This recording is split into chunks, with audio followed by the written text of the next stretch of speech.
I want to take you now to Berkeley, California, where we're seeing violent demonstrations underway at this hour.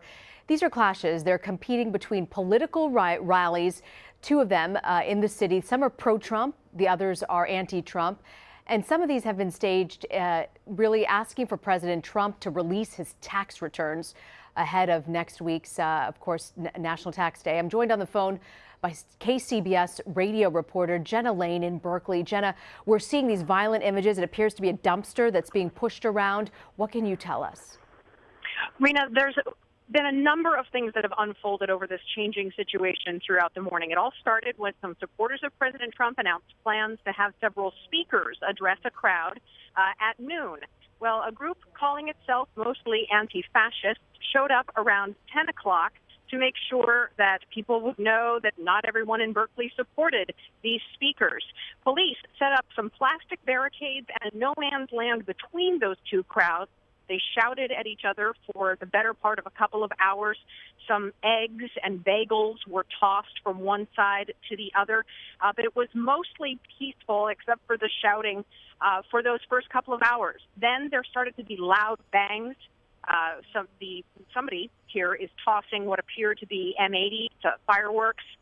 Each time one of those goes off, the crowd scatters. Some people have been injured.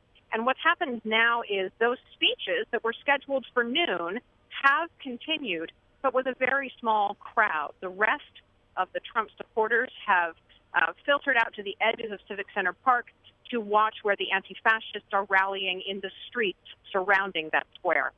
Jenna, I'm seeing people sort of confronting what appears to possibly be police. I can't tell from my vantage point here, but what can you tell us about how the police are responding to this? As I mentioned, the police at the beginning were very active in enforcing that no man's land in between the two sides. Officers wearing riot gear. I saw them personally break up a couple of times when both sides were threatening to throw punches at the other.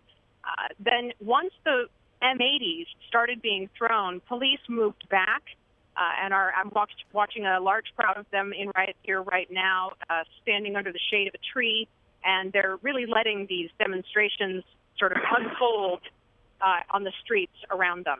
It's incredible. We're watching these images unfold live. Jenna Lane with KCBS. Thank you, Jenna. And we're going to continue to monitor the situation on the ground at Berkeley. There are protests across this country from Mar-a-Lago to Philadelphia, both pro and against Donald Trump. We're going to take a quick break and we'll have much more on the other side of this break. You're watching CBSN.